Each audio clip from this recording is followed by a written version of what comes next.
قابل قدر سامعین و سامعات، السلام علیکم ورحمۃ اللہ وبرکاتہ۔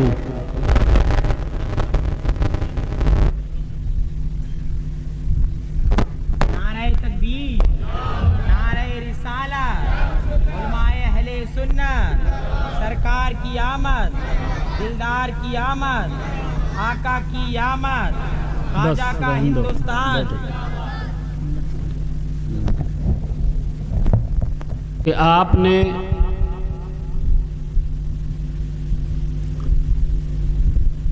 محنت و مشقت کر کے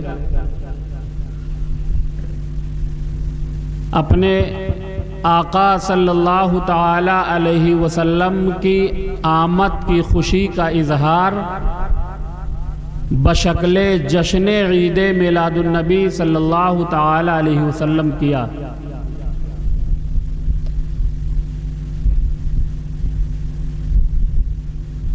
بڑے ہی مبارکباد ہیں وہ بچے جنہوں نے رات دن محنت کر کے اپنے آقا کے ولادت کے موقع پر اللہ و رسول کے ذکر کا یہ اہتمام کیا۔ خصوصیت کے ساتھ جمعہ مسجد کے خطیب و امام حضرت علامہ حافظ و قاری محمد رضوان علیمی صاحب اور تمام مصلیان اور شہر کوچ کے لوگوں، ہم دعا کرتے ہیں کہ اللہ تبارک و تعالیٰ اپنے محبوب کے ولادت کے صدقے میں سب کی پریشانیوں کو دور فرمائے، نبی کی آمد کے صدقے میں ہم سب کی مشکلات کو آسان فرمائے۔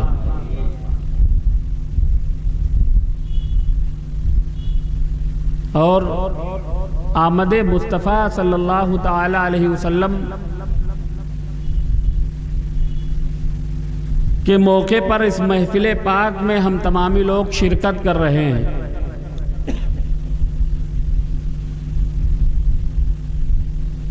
یہ دن ہی ایسا ہے،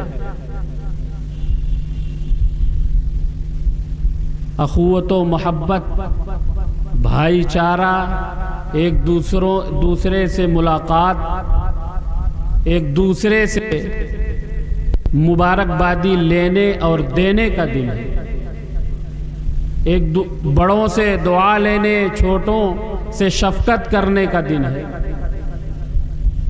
اس نبی کی آمد ہے کہ جس نے ہمیں اپنی 63 سالہ زندگی میں یہی سکھایا کہ بڑوں کا احترام کرو، چھوٹوں پر شفقت کرو۔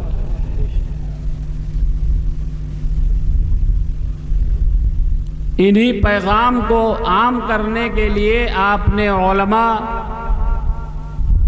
کی ایک محفل مدعو کی۔ آپ دیکھ رہے ہیں سر شام ہی سے آپ نعت رسول مقبول صلی اللہ تعالی علیہ وسلم سماعت کر رہے ہیں۔ مجھ سے پہلے ایک بصیرت آموز تقریر بھی آپ نے سماعت کی، حضرت قاری عبدالقدوس صاحب کی۔ کوچ کی دو نامور شخصیتیں، کہنے کی ضرورت نہیں ہے، بھی اس منبر نور پر جلوہ بار ہیں۔ میری مراد حضرت حافظ و قاری صابر صاحب قبلہ اور حضرت قاری محمد اسلم صاحب قبلہ، یہ دو شخصیتیں جس محفل میں پہنچ جائیں سمجھ لیجئے کہ وہ محفل کامیاب ہے۔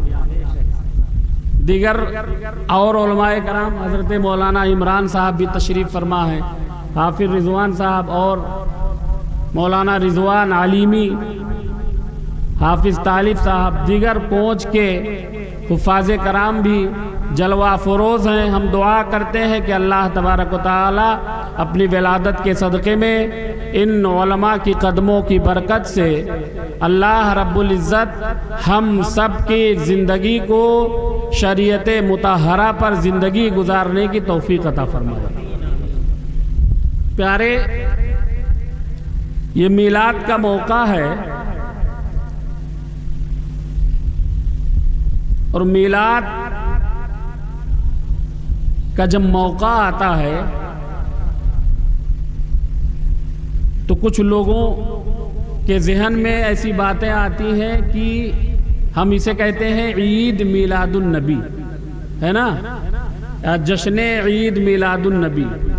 اگر جلسہ ہوتا ہے تو جشن عید میلاد النبی، اور ویسے عید میلاد النبی کہتے ہیں، نبی کے میلاد کی خوشی۔ عید کے معنی ہوتا ہے خوشی۔ جب ہم اس کو کہتے ہیں عید میلاد النبی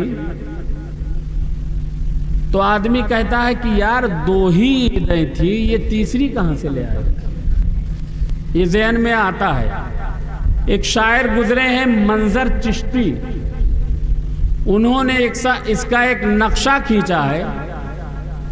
جو لوگوں کا سوال ہوتا ہے وہ کہتے ہیں کہ کیا یہ ذاتی مکان سے لائے ہو؟ خانقاہ قلندریہ کی نمائندگی کر رہے حاجی عارف صاحب بھی تشریف فرما ہے۔ میں توجہ چاہتا ہوں آپ کی بھی، تھوڑا سا آگے حافظ صاحب تشریف لے آئیں۔ منظر چشتی صاحب اس کا نقشہ کھینچتے ہیں، کیا یہ ذاتی مکان سے لائے ہو؟ کیا یہ ذاتی مکان سے لائے ہو یا کسی کی دکان سے لائے ہو؟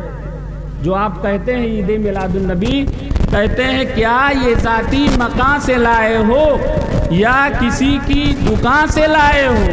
اور تم کو دی تھی خدا نے 2 عیدیں، تم کو دی تھی خدا نے 2 عیدیں، یہ تیسری تم کہاں سے لائے ہو؟ تم کو دی تھی خدا نے 2 عیدیں، یہ تیسری تم کہاں سے لائے ہو؟ تو منظر چشتی صاحب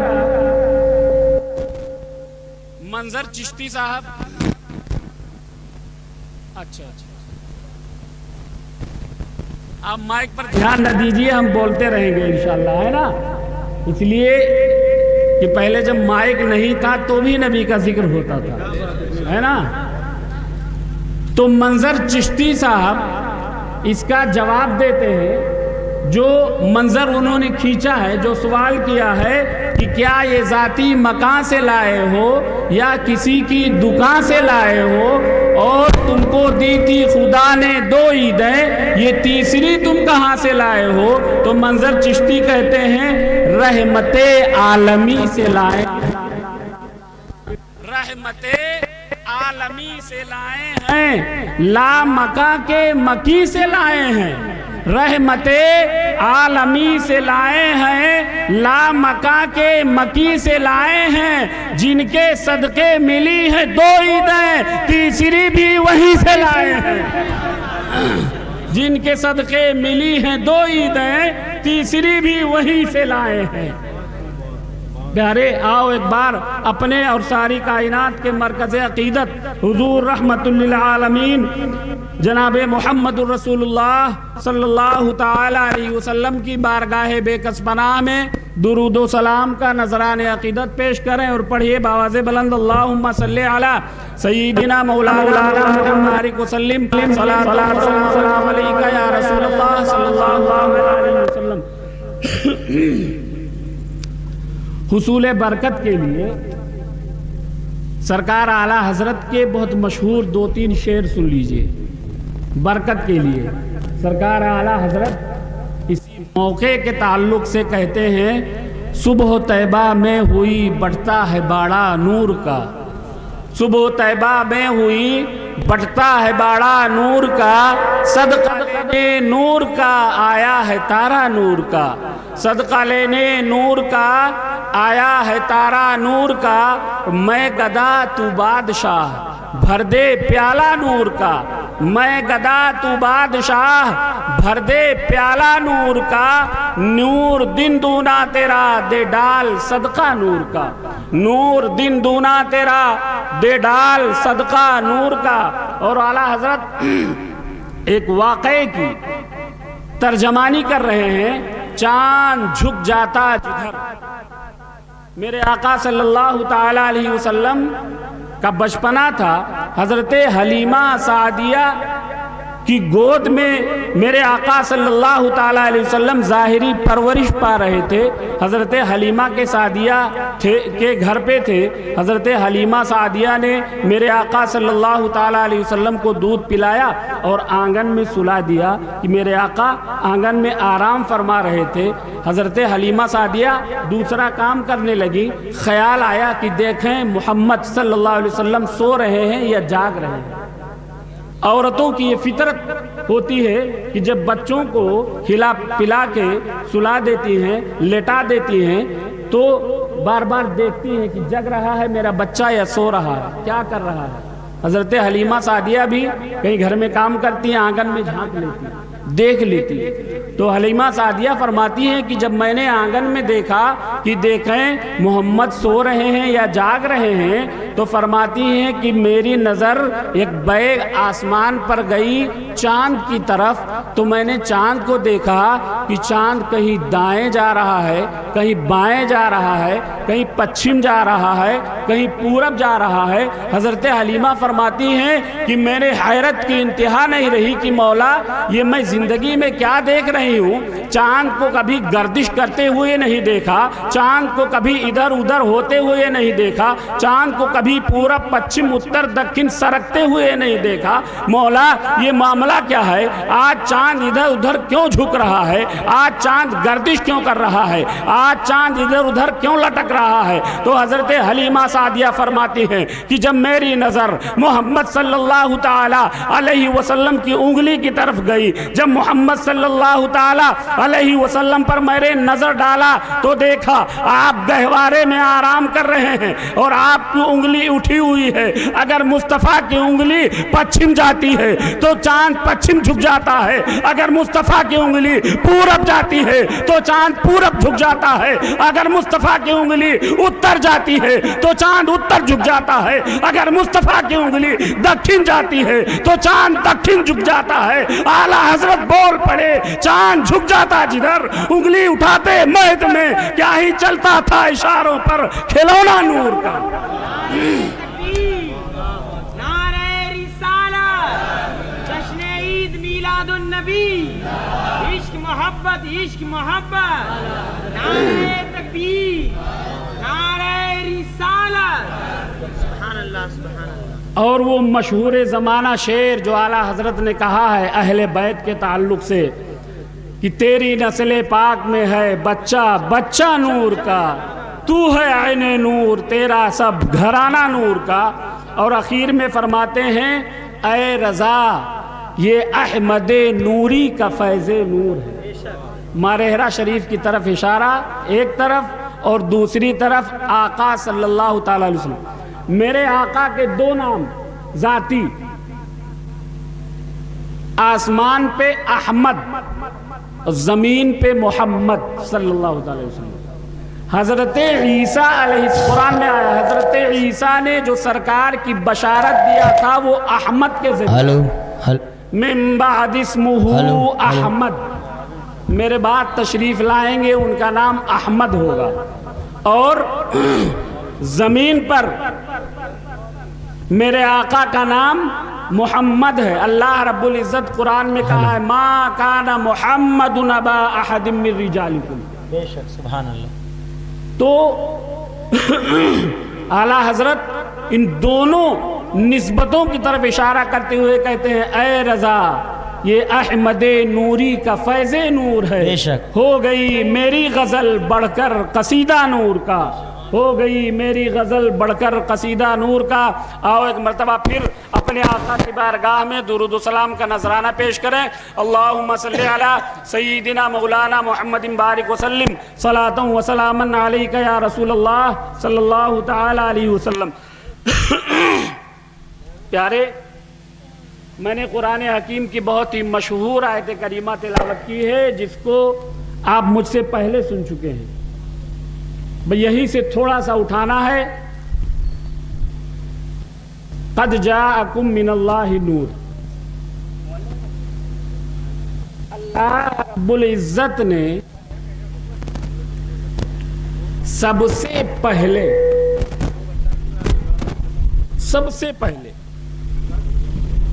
جب کچھ نہیں تھا میرے نبی کے نور کو پیدا فرمایا. سب سے پہلے اللہ نے میرے نبی کے نور کو پیدا فرمایا. سرکار صلی اللہ تعالی علیہ وسلم ارشاد فرماتے ہیں اول ما خلق اللہ نوری. اللہ نے سب سے پہلے میرے نور کو پیدا فرمایا. بے شک. اس وقت نہ زمین، نہ آسمان، نہ چاند، نہ سورج، غرضے کی کائنات کا ایک ذرہ بھی نہیں تھا. اللہ نے میرے نبی کے نور کو پیدا فرمایا. اور سرکار فرماتے ہیں کنتو نبیوں و آدم بین الروح والجسد، کہ میں اس وقت بھی نبی تھا جب حضرت آدم روح اور جسم کی منزلیں طے کر رہے تھے. اگر اس کی تفصیل میں جاؤں گا، نور محمدی حضرت آدم، حضرت نوح، پاک پشتوں پاک سلبوں سے ہوتا ہوا آیا. بڑا لمبا وقت گزرے گا، لیکن بس یہی آپ کو میں بتانا چاہتا ہوں کہ اللہ نے سب سے پہلے نبی کے نور کو پیدا فرمایا ہے. سب سے پہلے. کیوں؟ اس کا فلسفہ کیا ہے؟ اللہ نے سب سے پہلے نبی کے نور کو پیدا فرمایا. اس کا فلسفہ آپ سمجھیے. اللہ رب العزت خالق کائنات ہے. ذرے ذرے کا وہ خالق ہے. ہر چیز اسی نے پیدا فرمائی. اور اللہ نے اپنے بندوں کو بھی یہ صفت عطا فرمائی کہ بندے بھی نئی چیزیں بنانے لگے. جیسے یہ موبائل ہی لے لو آپ. پہلے اس شکل میں نہیں تھا. پہلے موبائل جب ایجاد ہوا تو اس شکل میں نہیں تھا. صرف آدمی اس سے بات کر سکتا تھا. پھر ترقی ہوئی، میسج، فوٹو، ویڈیو کالنگ، ساری چیزیں، ہر چیز کو آپ لے لو. تو اللہ نے انسان کو یہ صفت عطا فرمائی کہ وہ بھی جوڑ گانٹھ کے نئی چیزوں کی ایجاد کر لیتا ہے. یہ مائک آپ دیکھ رہے ہیں، پہلے جب یہ ایجاد ہوا تو یہ ساؤنڈ، یہ ایکو، بیس، کیا یہ ساری چیزیں نہیں تھی. یہ آواز دور تک پہنچائی جا سکتی تھی. اللہ رب العزت نے انسان کو یہ قوت عطا فرمائی کہ وہ جوڑ گانٹھ کے ان چیزوں کو تیار کر دیتا ہے، بنا دیتا ہے. لیکن خدا کے پیدا کرنے اور بندے کے بنانے میں فرق ہے. جب بندہ بناتا ہے سب سے پہلے تو ٹوٹی پھوٹی بناتا ہے. دوسرے مرتبے میں تھوڑی سدھار پیدا کرتا ہے. تیسرے میں اور سدھار پیدا کرے گا. چوتھے میں اور نکھار آئے گی. رفتہ رفتہ دھیرے دھیرے یہ بندہ عروج کو پہنچتا ہے، اچھی چیزیں کرتا ہے، بڑھیا چیز کا ایجاد کرتا ہے. یہ انسان کی صفت ہے، یہ اللہ نے اسے دیا ہے. لیکن اللہ رب العزت کی خالقیت اور انسانوں کی پیداوار میں فرق ہے. جب بندہ بناتا ہے تو پہلے ٹوٹی پھوٹی چیز بناتا ہے، ناقص چیز بناتا ہے، نامکمل بناتا ہے. لیکن اللہ رب العزت نے سب سے پہلے جس چیز کو پیدا فرمایا ہے اسے کوئی ناقص و نامکمل نہیں کہہ سکتا ہے، بلکہ سب سے پہلے خالق کائنات کو، نور مصطفیٰ کو پیدا فرمایا ہے. اور نور مصطفیٰ کو اللہ اللہ نے وہ کامل و اکمل فرمایا ہے کہ اعلیٰ حضرت فرماتے ہیں اللہ کی سرتا بقدم شان ہے یہ انسان ہی انسان، کوئی انسان ہے وہ۔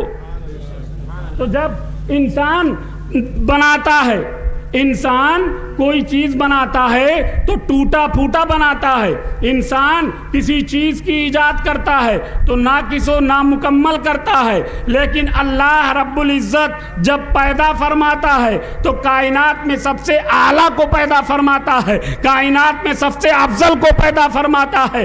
اللہ جب پہلی تخلیق فرماتا ہے تو ناقص و نامکمل نہیں بلکہ ایسی تخلیق فرماتا ہے کہ اگر سورج کی طرف انگلی کا اشارہ کر دیں تو ڈوبا ہوا سورج واپس آ جائے، اگر چاند کی طرف نورانی انگلی کا اشارہ کر دیں تو چاند دو ٹکڑے ہو جائے، درختوں کی طرف اشارہ کر دیں تو درخت اپنی جگہ سے اکھڑ کے مصطفیٰ کے قدموں میں آ جائے۔ پتہ چلا کہ انسانوں کی پیداوار الگ ہے، خدا کی خالقیت الگ ہے، اس کی تخلیق الگ ہے۔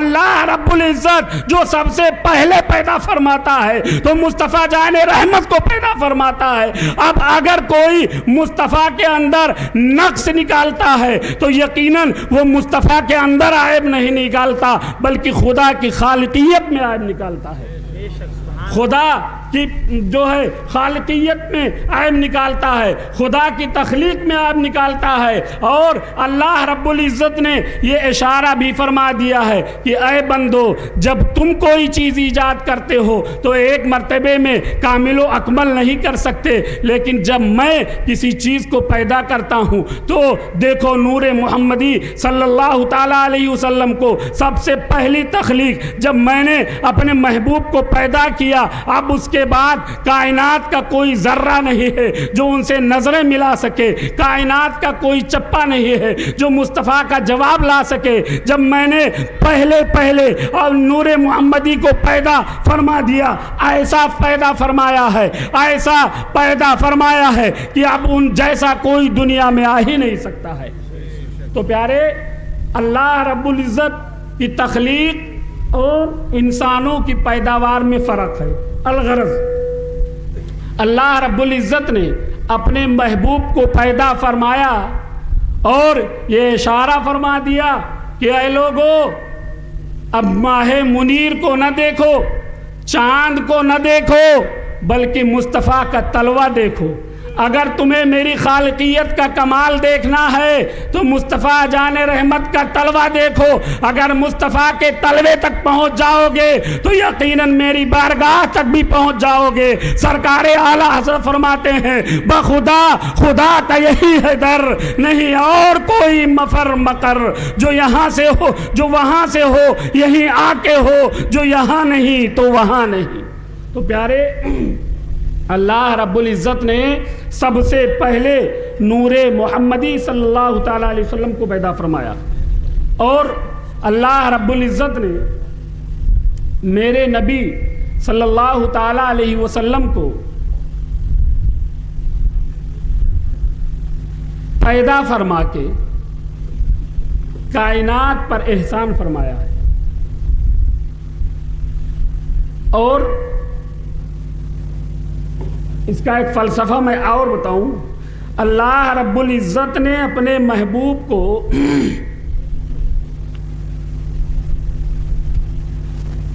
صبح صادق کے وقت 12 ربیع النور شریف صبح صادق کے وقت اللہ رب العزت نے صبح صادق کے وقت کیوں پیدا فرمایا؟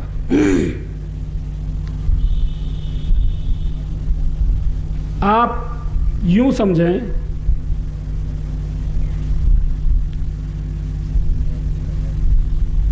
آپ کے شہر کے بزرگ شخصیت قاری محمد اسلم صاحب یہ جا رہے تھے، ایک مالی سے ملاقات ہو گئی ان کی، اس نے گلاب کا ایک پودا ان کی بارگاہ میں تحفہ پیش کر دیا، اور گلاب کے پودے کو لے کر یہ اپنے گھر گئے زمین کو کھودا، گلاب کا پودا رکھا، اسے لگا دیا، باہر جانے لگے، اپنے لڑکے سے کہا بیٹا یہ پودا ہے، اس کی دیکھ بھال کرتے رہنا، اس کی سینچائی کرتے رہنا، اس کا خیال رکھنا۔ یہ باہر چلے گئے، لڑکا حکم کی تعمیل کرتا رہا۔ یہ کافی دن کے بعد جب واپس آئے، سامان رکھا تو سوچا کہ ایک گلاب کا پودا میں رکھ کے گیا تھا، دیکھیں کیا حال ہے اس کا۔ تو قاری اسلم صاحب سامان رکھے اور گلاب کے پودے کے پاس جب پہنچے تو دیکھا کہ وہ پودا بڑا ہوا، ایک کلی نکلی اور اس سے ایک گلاب نکلا جو کھلا ہوا ہے پودے میں۔ اسے دیکھ کر ان کی خوشی کی انتہا نہیں رہی، چیخے میرا گلاب۔ کیا کہا؟ میرا گلاب۔ اور جیسے ہی قاری صاحب نے کہا میرا گلاب، لڑکے نے دامن تھام لیا۔ ابو حضور یقیناً پودا آپ لے کر آئے تھے، لیکن اس کی سینچائی میں نے کیا ہے، اس کی دیکھ بھال میں نے کیا ہے، اس میں میرا بھی محنت ہے، لہذا گلاب میرا بھی ہے۔ لڑکا کہہ ہی رہا تھا کہ زمین نے دامن تھام لیا، قاری صاحب یقیناً پودا تو آپ لے کر آئے تھے، لیکن میرے سینے کو چیر کر آپ نے اس پودے کو رکھا تھا۔ قاری صاحب میں نے اسے اپنے گود میں رکھا ہے، اپنے سینے میں جگہ دیا ہے، اسے میں نے نشو نما دیا ہے، اسے میں نے طاقت بخشی ہے، لہذا گلاب میرا ہے۔ زمین بول ہی رہی تھی کہ آسمان نے دامن تھام لیا۔ قاری صاحب یہ ناانصافی نہ کیجئے، یقیناً پودا تو آپ لے کر آئے تھے، مانتا ہوں، لیکن آپ اسے لگا کے چلے گئے تھے، اس پر شامیانہ میں نے کیا ہے، لہذا گلاب میرا ہے۔ آسمان بول ہی رہا تھا کہ سورج نے دامن تھام لیا۔ قاری صاحب یہ ظلم نہ کیجئے، یقیناً گلاب کا پودا آپ لے کر آئے تھے، لیکن اس کو اپنی گرم روشنی کے ذریعہ میں نے غذا بخشی ہے، میری روشنی سے اسے غذا ملتی تھی، یہ میری غذا میں پلا اور بڑھا ہے، لہذا گلاب میرا ہے۔ چاند نے دامن تھام لیا۔ قاری صاحب ناانصافی نہ کیجئے، پودا آپ لے کر آئے تھے، لیکن یہ میری ٹھنڈی اور بھینی روشنی کے ذریعہ نشو نما پاتا تھا، اسے تر و تازگی ملتی تھی، لہذا گلاب میرا ہے۔ شبنم نے دامن تھام لیا۔ قاری صاحب ہوا جب ان پتیوں کو گردآلود کر دیتی تھی تو میں ان کے چہرے دھلایا کرتی تھی، ان پر قطرے بن کر گر جایا کرتا تھا، لہذا قاری صاحب گلاب میرا ہے۔ دامن ہوا نے بھی تھام لیا۔ قاری صاحب جب اس کے اوپر شبنم کی بوندیاں لٹکتی رہتی تھی تو میں انہیں جھولا جھولا کر ان بوندیوں کو نیچے گرایا کرتا تھا، لہذا گلاب میرا ہے۔ اب آپ بتاؤ، پودا ایک ہے، قاری صاحب کہہ رہے ہیں گلاب میرا، ان کے صاحبزادے کہہ رہے ہیں گلاب میرا، زمین کا کہنا ہے گلاب میرا، آسمان کا کہنا ہے گلاب میرا، سورج کا کہنا ہے گلاب میرا، چاند کا کہنا ہے گلاب میرا، ستاروں کا کہنا ہے گلاب میرا، بہاروں کا کہنا ہے گلاب میرا، شبنم کا کہنا ہے گلاب میرا، ہوا کا کہنا ہے گلاب میرا، فضا کا کہنا ہے گلاب میرا۔ کتنے دعوے دار ہیں، کتنے لوگ کہہ رہے ہیں کہ اس پر میرا حق ہے، اس پر میرا احسان ہے، اس پر میرا احسان ہے، میں نے روشنی دیا ہے، میں نے نشو نما کیا ہے، میں نے سینے میں جگہ دیا ہے۔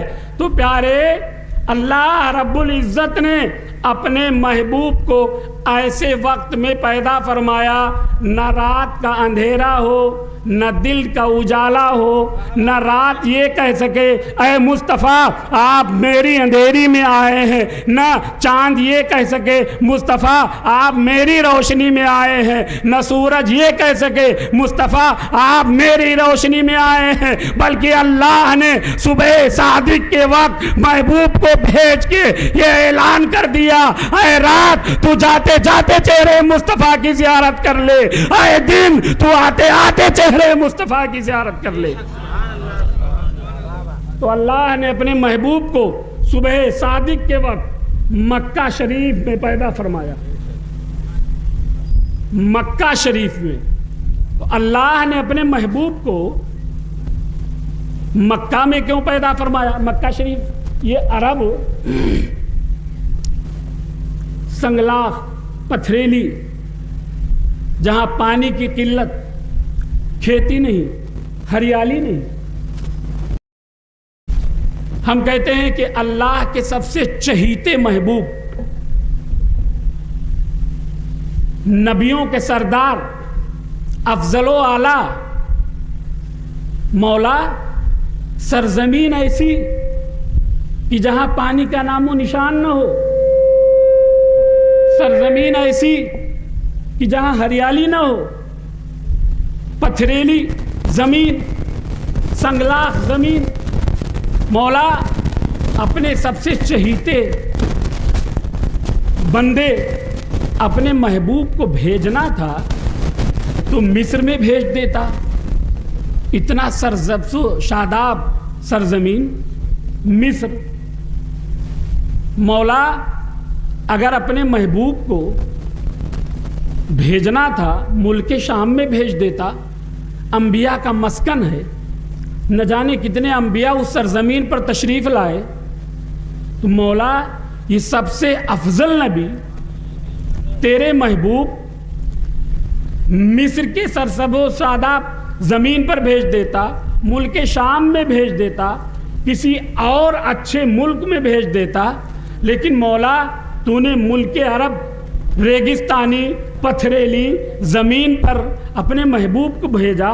مولا یہ معاملہ سمجھ میں نہیں آ رہا ہے تو غیب سے آواز آئے گی، اے میرے بندے، میں نے کسی نبی کو بھیجا ایک ملک کا نبی بنا کر، کسی کو بھیجا کسی قوم کا نبی بنا کر، کسی کو بھیجا ایک خاندان کا نبی بنا کر، کسی کو بھیجا قبیلے کا نبی بنا کر، کسی کو بھیجا ایک زمانے کا نبی بنا کر، کسی کو ایک خطے کا نبی کا بنا کر بھیجا، کسی کو ایک ملک کا نبی بنا کر بھیجا، کسی کو ایک بر اعظم کا نبی بنا کر بھیجا، لیکن اے پیارے مصطفیٰ جان رحمت کو میں نے کسی قوم کا نبی بنا کر نہیں بھیجا ہے۔ اے پیارے جس نبی کو جس نبی کو جس قوم کے لیے بھیجا اس قوم میں پیدا فرما دیا، جس نبی کو جس زمانے کے لیے بھیجا اس زمانے میں پیدا فرما دیا، جس نبی کو جس ملک کے لیے بھیجا اس نبی اس ملک میں پیدا فرما دیا،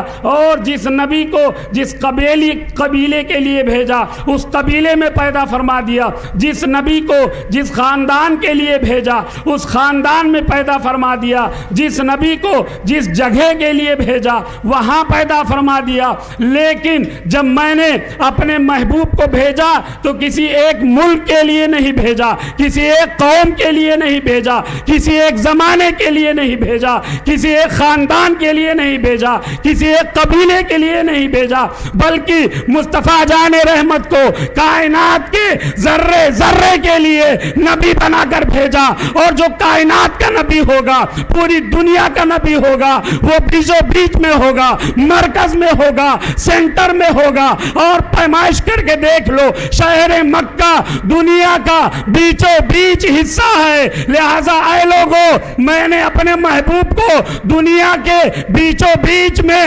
پیدا فرما دیا ہے، اب چاروں طرف سے آؤ اور مصطفیٰ کے تلوے کی برکت لے کر اپنا مقدر سنواتے رہو، اپنی دنیا بھی بناتے رہو اور اپنی آخرت بھی بناتے رہو۔ اللہ رب العزت کا ارشاد ہے، قد جاءکم من اللہ نور و کتاب مبین، تحقیق کیا گیا تمہارے پاس اللہ کی طرف سے ایک نور اور روشن کتاب۔